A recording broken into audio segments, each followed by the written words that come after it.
Good morning. Welcome to standard 7 subject Hindi lesson 5 Hind देश के निवासी पार्ट 4 है।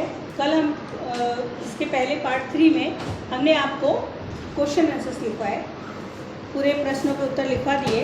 अभी जो क्या कहते हैं, ये क्वेश्चन नंबर 2 स्वाध्याय का क्वेश्चन नंबर 2 देखिए।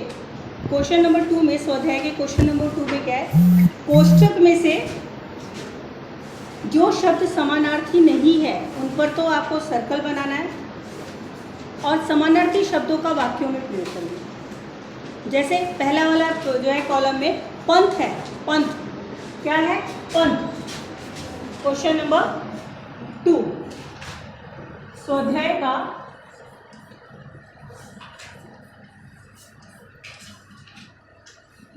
प्रश्न 2, स्वाध्याय का प्रश्न 2 है, कोष्टक में से जो शब्द समानार्थी नहीं है उन पर तो आपको सर्कल बनाना है। जैसे पंथ है, पंथ, पंथ हम डायरेक्ट आंसर लिखना शुरू कर रहे हैं। क्वेश्चन नंबर 2 का नंबर 1 पंथ। पंथ का मतलब होता है, दो मीनिंग है। पंथ का मीनिंग है राह और रास्ता। अब इसमें पहले वाले कॉलम में 3 है, तीनों मीनिंग एक ही है, एक ही शब्द का। पंथ का मतलब होता है रास्ता, पंथ का मतलब होता है राह, उस पंथ पे हम चल रहे हैं। तो दूसरा ये पैर, पैर हमारा इसका मीनिंग नहीं है, तो पैर को आपको सर्कल बना देना है, ठीक है। फिर दूसरा है कुसुम। कुसुम में नंबर 2 है कुसुम। कुसुम का है यहाँ पे पुष्प और फूल। कुसुम का दूसरा शब्द है, समानार्थी शब्द जिसको बोलते हैं, फूल। नेक्स्ट है कांटा। कांटा आपका इसका मीनिंग नहीं है, इसका शब्दार्थ नहीं है, इसलिए कांटे को सर्कल बना देगा। फिर नेक्स्ट है आम, अनूठा, निराला, अनोखा, ठीक है। तो एक ही शब्द का मीनिंग है। थर्ड नंबर अनूठा, आम इसमें एक्स्ट्रा है, इसको सर्कल बनाना है। अनूठा, अनोखा, निराला।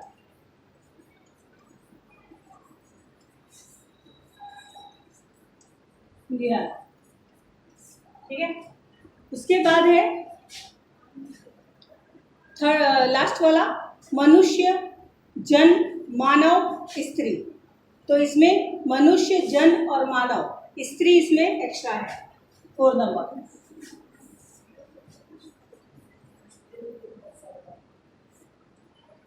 मनुष्य, मानव और जन, इसमें स्त्री, ओके। अब इससे रिलेटेड आपको सेंटेंस बनाना है, वाक्य बनाना है, ठीक है। इससे रिलेटेड आपको वाक्य बनाना है। वाक्य पहला है पंथ। पंथ का वाक्य क्या है? पंथ का वाक्य है यह पंथ सरल नहीं है।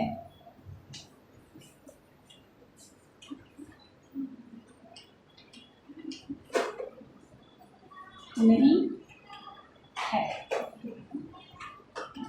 राह मुझे नई राह मिल गई।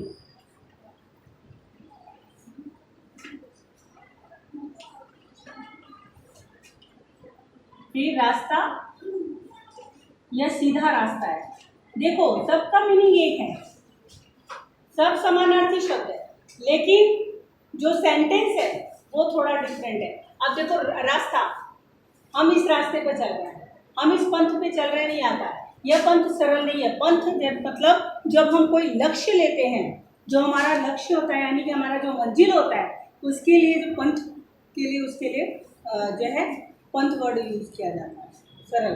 और राह, राह मुझे नई राह मिल गई, यह रास्ता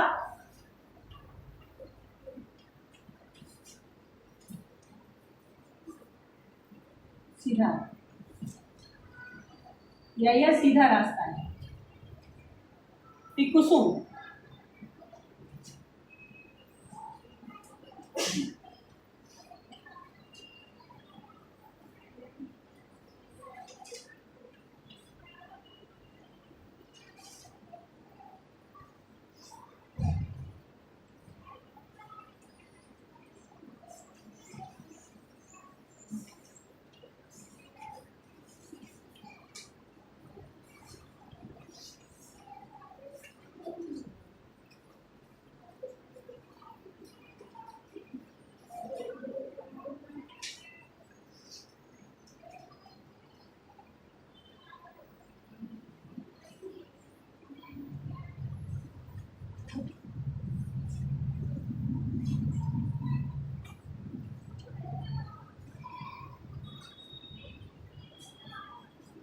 ये कितना प्यारा फूल है।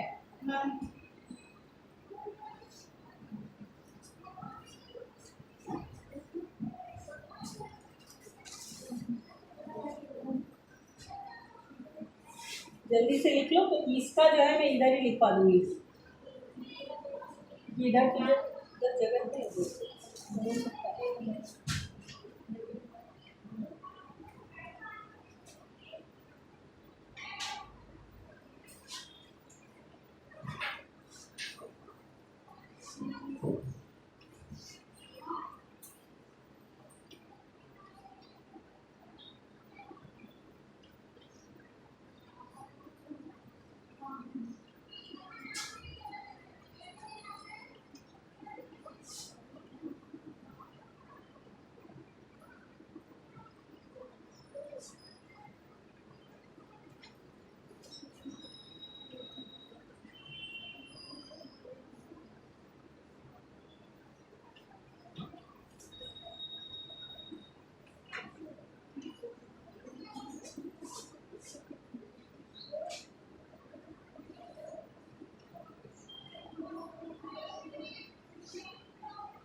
जल्दी कर लिखो।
ओके, अब आप लोग अपनी टेक्स्ट बुक खोलिए। टेक्स्ट बुक में भाषा सज्जता दिया है। भाषा सज्जता में क्या है? भाषा सज्जता। भाषा सज्जता में आपके पास कुछ कन्वर्सेशन दिया गया है, यानी कि जैसे प्रियंका, मीना तू आज चुप क्यों बैठी है? Question mark. मंदिर नहीं जाना? मीना, नहीं मेरा मन नहीं लगता। प्रियंका, अरे हाँ आज तुम बहुत खेल रही हो ना? मीना, मैं क्रिकेटर बनना चाहती हूँ पर मुझे खेलना रास नहीं आया। तो फिर प्रियंका, क्यों? मीना, कल मैं मोहल्ले में खेल रही थी, तब गेंद ने सीमा मौसी के घर की खिड़की का कांच तोड़ दिया। उन्होंने माँ से शिकायत कर दी। प्रियंका, ओह अब समझी तेरी उदासी का राज। खेलते समय दूसरों का भी ख्याल रखना चाहिए। मीना, आपकी बात बिल्कुल सच्ची है, अब मैं ध्यान रखूंगी। अब देखो, इसी जो कन्वर्सेशन है इसी से रिलेटेड नीचे के 1 number 2 number 3 number 1 number 2 number है क्वेश्चन। हम खाली 1 नंबर देख रहे हो। उपयुक्त संवाद में से व्यक्तिवाचक संज्ञा छांट कर लिखिए। व्यक्तिवाचक संज्ञा क्या होता है? जो व्यक्तिगत नाम के बारे में बताया। तो नाम कौन कौन है यहाँ पे? 1 नंबर पे क्या है? प्रियंका, मीना और सीमा। सीमा मौसी है ना? सीमा, ठीक है। 1 नंबर का। 2 नंबर का है कि इस जो व्यक्तिवाचक संज्ञा है, इन शब्दों के लिए जिन शब्दों का प्रयोग किया गया है उनकी सूची बनाइए, यानी कि जो सर्वनाम प्रयोग किया गया है। जैसे प्रियंका के लिए क्या क्या यूज किया गया है? आप। सबसे पहले खाली प्रियंका के लिए क्या यूज किया गया है? आप। फिर 2 नंबर, इसका 1 नंबर 2 नंबर मीना के लिए क्या यूज किया गया है? तू, तुम, मेरा, मैं और मुझे, मीना के लिए, ठीक है। और उसके बाद 3 नंबर सीमा मौसी के लिए क्या यूज किया गया है? सिर्फ उन्होंने, उन्होंने। दिख रहा है आपको यहाँ पे? क्या कहते हैं वो है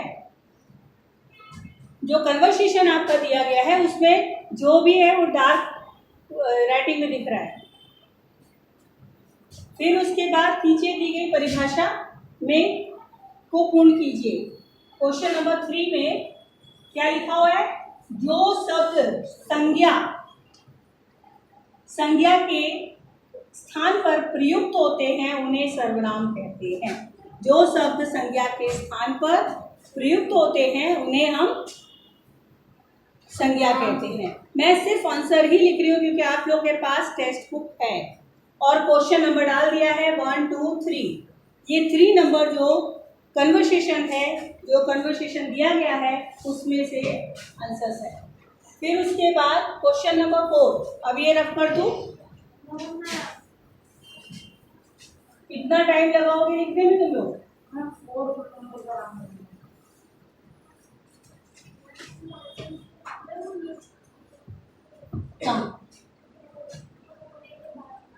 उन्होंने बात पूछ ली है। 3 नंबर पे सीमा मौसी के लिए क्या यूज किया गया है? क्या लिखा है यहाँ पे? सीमा मौसी के लिए कौन सा व्यक्तिवाचक संज्ञा के स्थान पर जिन शब्दों का प्रयोग किया गया है, यानी संज्ञा के स्थान पर जिन शब्दों का प्रयोग किया जाता है उसे हम सर्वनाम कहते हैं। आपकी टेक्स्ट बुक में सर्वनाम की परिभाषा पूरी दी, सर्वनाम नहीं, पुरुषवाचक सर्वनाम दिया। अगर यहाँ से भी देखते, यहाँ से भी देख करके अगर आप वर्कशीट में लिखते तो भी आपका गूगल में से देख लेते हो, गूगल में से सर्च मार लेते हो, दूसरी बुक से, लेकिन जो मैंने वीडियो में लिखा है वो पर्टिकुलर किसी ने भी नहीं लिखा है। एग्जाम्पल, एग्जाम्पल का मतलब, उदाहरण का मतलब क्या होता है? उदाहरण मतलब एग्जाम्पल देना।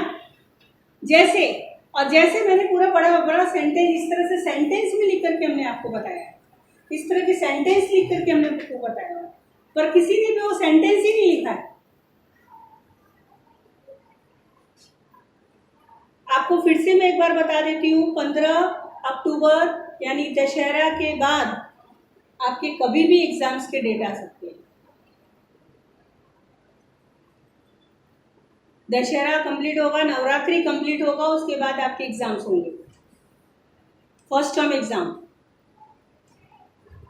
चलो ओके, अब 4 नंबर देखो, क्वेश्चन नंबर 4, भाषा सज्जता में क्वेश्चन नंबर 4 में यहाँ पे आपको फाइंड आउट करना है इसमें सर्वनाम कौन सा है। तो नंबर 1 में मुझे बल्लेबाजी में मजा आता है, तो 1 नंबर का मुझे, आपको टेक्स्ट बुक में लिखना है। ये सब कहाँ लिखना है? टेक्स्ट बुक में ही लिखना है। क्वेश्चन 4 पे, हाँ, ये पूरा भाषा सज्जता आपको टेक्स्ट बुक में लिखना है। ये पूरी भाषा सज्जता आपको टेक्स्ट बुक में लिखना है, इसलिए मैं क्वेश्चन नहीं लिख रही हूँ, डायरेक्ट आंसर लिख रही हूँ। आपको भी टेक्स्ट बुक में ही आंसर लिखना है। ये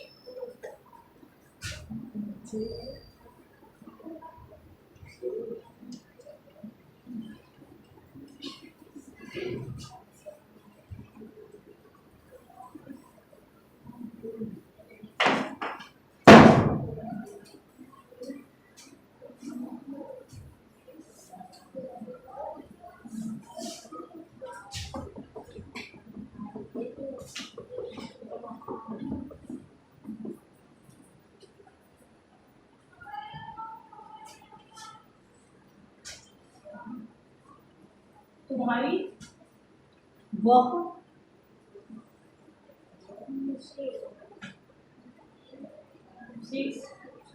उसने,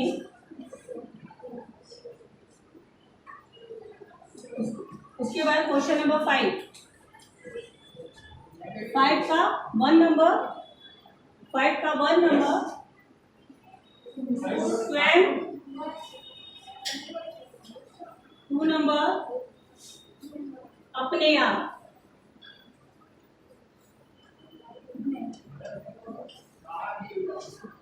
ओके, अभी ये टेक्स्ट बुक के साथ आपका लेसन नंबर 5 कंप्लीट हुआ है।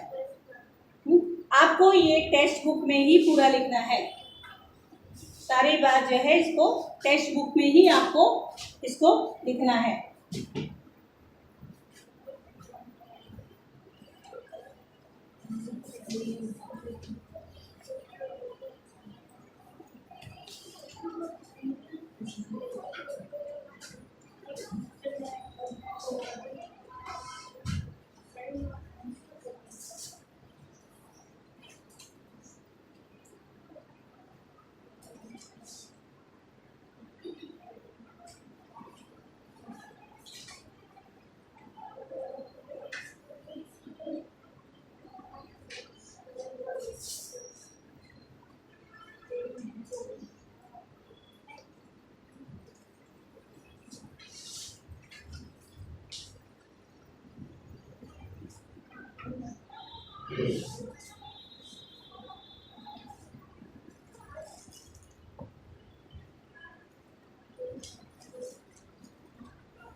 Okay, now next lesson explain करेंगे next video में. Thank you.